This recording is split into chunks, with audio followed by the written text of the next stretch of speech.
Time to pull up a chair. We've got another great story for you today in the rLounge. Some scams are over in an instant, like a rigged carnival game or too good to be true online deal. Others, however, unfold over years. Today in the rLounge, enough is enough. Wife let her parents stay in our home for months, so I moved out and filed for divorce. Guys, it's about in-laws again. I, 49 male, have been married to Chelsea, 44 female, for 19 years. Have a daughter, 17, who has moved out for college. 3 weeks back, Chelsea came to me and said her parents would be visiting for a week. I have my reservations about them. It wasn't that I'm an unreasonable husband, it's just that my in-laws, especially mother-in-law, is not exactly my favorite people. I love my wife, and after 2 decades of marriage, I'd say we've built a solid partnership. But her mother? Oh boy, she has never been a fan of mine. From the day we got engaged, she made it painfully clear that she believed her daughter could have done better. Actually, my wife is extremely gorgeous. Traditional in beauty. She has this slender frame, sharp features, and effortless charm, and the way she carries herself is absolutely amazing. I adore her. Not only for her beauty, but as a person too. She's kind and compassionate. Only thing which gets onto my nerves is the way she let her mother interfere in our life. Mother-in-law thinks Chelsea deserved better, someone more handsome and definitely way richer than me. It was an opinion she never kept to herself. She was more vocal about it than she would have been. She even expressed this in front of my parents, which made them so awkward. It's always framed as if I'm some out-of-shape loser who lucked out by marrying her daughter. Whenever we met, she let this out. Chelsea takes care of herself so well. You should too. Or, don't you want to look good standing next to her? Once my daughter had an ugly fight with mother-in-law when she said that I should make myself worthy of Chelsea. Yes, she actually said that in front of my daughter, who gave it back. Though Chelsea tried to band-aid the situation and apologize on her behalf, the damage was done.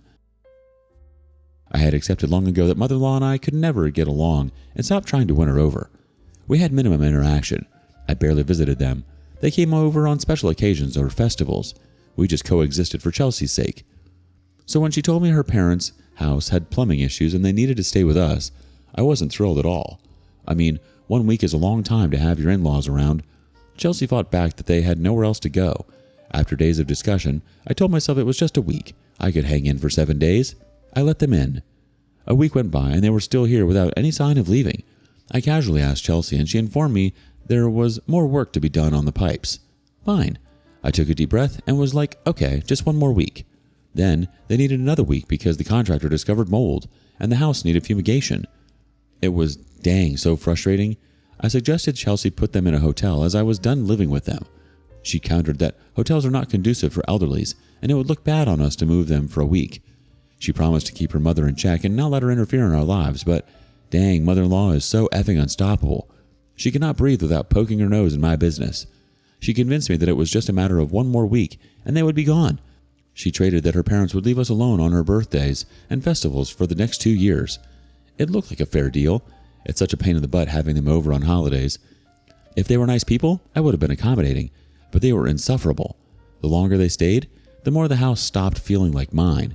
For the first week, she remained low-key. For the second week, she slowly started rearranging the furniture in the living room, then swapping out the kitchen towels for ones she liked. Father-in-law was more tolerable, a quiet man who mostly kept to himself. He spent his days watching TV, reading newspapers, and taking long naps.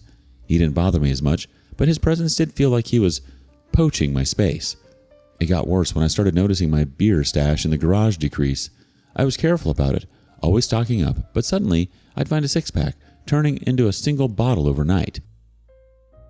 At first I thought it was my neighbor's teenage son again. A few months back, he sneaked into my garage for a bottle of wine. I caught him and he promised never to do it again. I was about to confront his parents this time when one evening as I came home from work, I saw father-in-law grabbing my last cold one. So it was him and I was unnecessarily cursing that boy. I didn't freak out, instead told him calmly that it was mine. Unapologetically and unfazed, he blinked at me. "You've got more." I corrected him. "No, I had more, until you drank them." He shrugged and took another sip. "Relax, it's just beer." Yes, it was just a beer that I wouldn't have minded if he had asked me politely instead of emptying cans of it. 3 weeks is going to be over tomorrow. Today I nudged Chelsea that her parents should be getting rolling. She said a couple of days more. I'm honestly so pissed off, just an inch closer to throwing them out of my house. It's one thing to tolerate them for the sake of your wife, but it's another when they overstay their welcome and start making themselves a little too comfortable.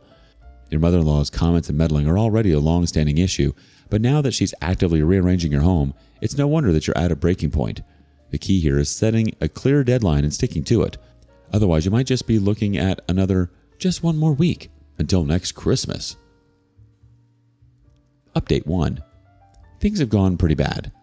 I don't want to get started on how mother-in-law has been ruining my marriage. Chelsea barely has time for me anymore. Most weekends, she has plans with her mother, shopping, movies, or just sitting on the couch for hours gossiping. Even on weekdays after work, she sits with her mother rather than spending time with me. When I confronted her about it, she brushed it off, saying she wanted to make the most of this time because she might never get a chance to live with them again. Classic emotional manipulation, aging parents, limited time, and the usual guilt trip. Meanwhile, mother-in-law cannot stop interfering with my life. It's relentless. If she isn't commenting on how I should dress better, she's reminding me to eat healthy and hit the gym. I get that staying fit is important, but the way she talks boils my blood. The constant digs are exhausting. One day I was in the kitchen making spaghetti with sausages. She walked in, pulled out something from the fridge, and looked at my food as if it was some disease.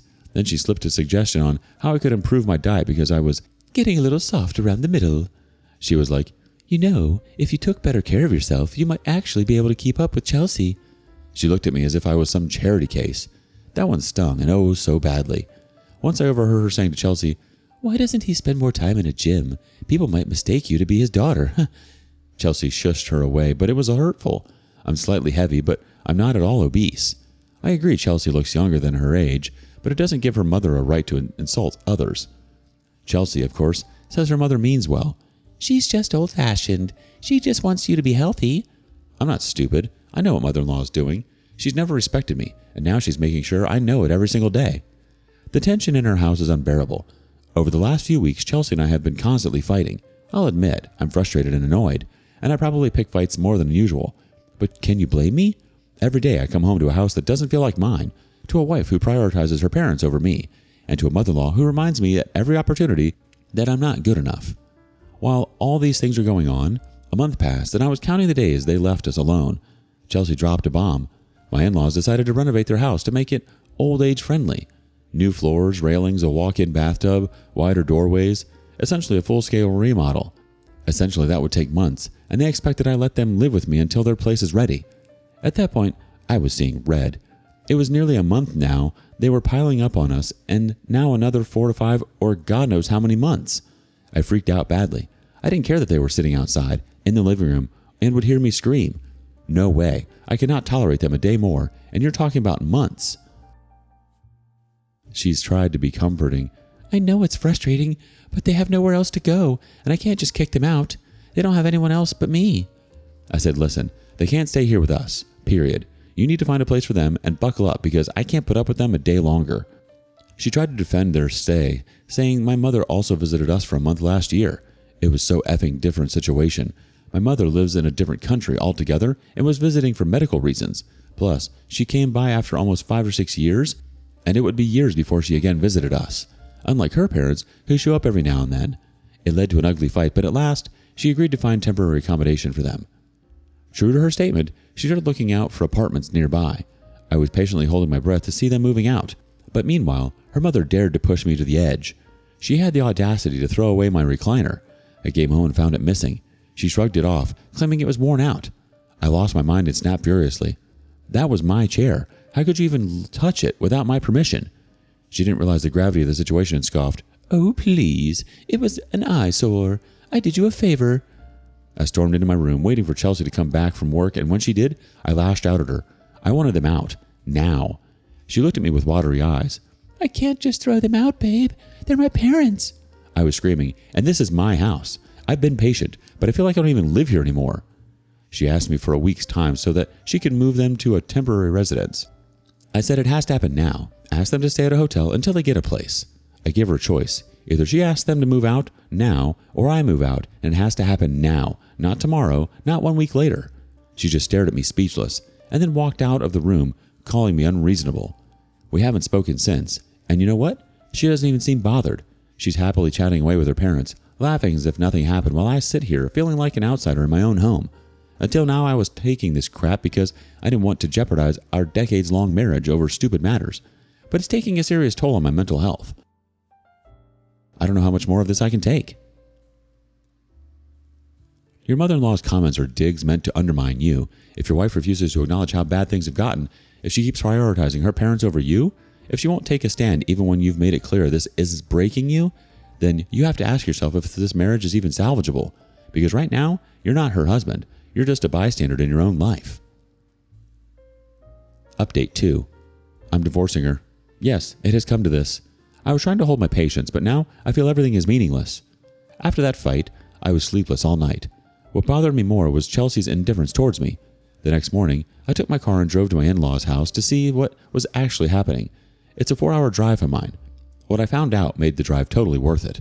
I found someone else was living there. I was terrified thinking they were squatters, some random people taking advantage of an empty house. Then I looked closer and it seemed like they were living there legitimately. The place was well kept, curtains drawn, lights on, kids' toys scattered on the porch. It didn't look like an abandoned home under renovation. My fear intensified of what might come now. I hesitantly knocked on the door. A man in his late 30s answered, looking at me with curiosity. I introduced myself and asked who he was. His answer knocked the wind out of me. He said he was a tenant living here. I asked if the place was going through any renovation. He was surprised at my question and said, I have no idea what you're saying. We've been living here for weeks. We leased this place from Mr. Father-in-law's name for 5 years. I stood there frozen. The F they rented out their place and lied to me that it was under renovation? I thanked the man and pushed off. So this was happening behind my back. I swear, I sat there inside my car, frozen, unable to process his words and trying to make sense of all this. Everything was just a lie. They never intended to go back. They had a plan to stay in my house permanently. I drove straight back. 4 hours. 4 hours of me gripping the wheel so hard my knuckles turned white with rage simmering inside of me. My mind replayed every moment of the past few weeks, especially Chelsea's lies and manipulations. She didn't seem innocent or conflicted any longer. I felt like a fool for not seeing her true colors all these years. I walked into the house and slammed the door behind me. Chelsea was in the kitchen, chatting away with her mother like nothing was wrong. She barely noticed me until I marched right up to her and screamed, You want to tell me why the hell there's a family living in your parents' house? She blinked, caught completely off guard. Wait, what? You drove all the way there? I snapped, Yeah, I did. Because I needed to see for myself what was happening there, and if you were lying to me, and surprise, you were. She held my arms and said, Let's discuss this in private. I freed my arms and said, There's no privacy left in our life. You lied and manipulated me to ride your parents on my back forever. She stammered, I was going to tell you. I fought back. When? When were you going to tell me? Or were you hoping I'd just roll over and accept it? She was lost for words and looked up at her mother, who, of course, was sitting there, sipping tea like she hadn't just been exposed. Mother-in-law had the audacity to smirk and mutter, It was bound to come out eventually. Told you to tell him up front. Then she sighed under her breath. God knows why are you so afraid of him. He should be happy that you stuck around. In order to cover up for her mom, Chelsea intervened. I thought, with time, you'd adjust to them being here. I was like, what? That right there? The sentence ended everything for me. She knew. She knew all along. She lied straight to my face. She played me, used my trust against me. I looked at her one last time and said, You misused my trust. I'm done. I walked to my room, grabbed a suitcase, and started throwing my clothes in. She followed me inside and said, Now you're overreacting. I yelled, Overreacting? You let your parents manipulate their way into my house while lying to me for months, and you think I'm overreacting? She kept nagging while I packed my stuff. She was like, You can't storm out of the house just for this silly reason. She tried to stop me when I was leaving. I tried to free my arms of her, but she held me tightly and whispered, Don't do this in front of them. I shrugged off her hands and walked out. I checked into a hotel. A week went by. Not a single call. Not a single text. Her mother had successfully brainwashed her. Don't coddle him so much. He'll come crawling back. I'm not saying Chelsea is innocent. She's not. But she's also manipulated by her mother a lot. A week later, she texted me, Come back. We need to talk. I replied, I'm not coming back until your parents are gone. She immediately sent a voice note. That's never going to happen. So suck it up. Blew my mind. I hired a lawyer the next day and filed for divorce.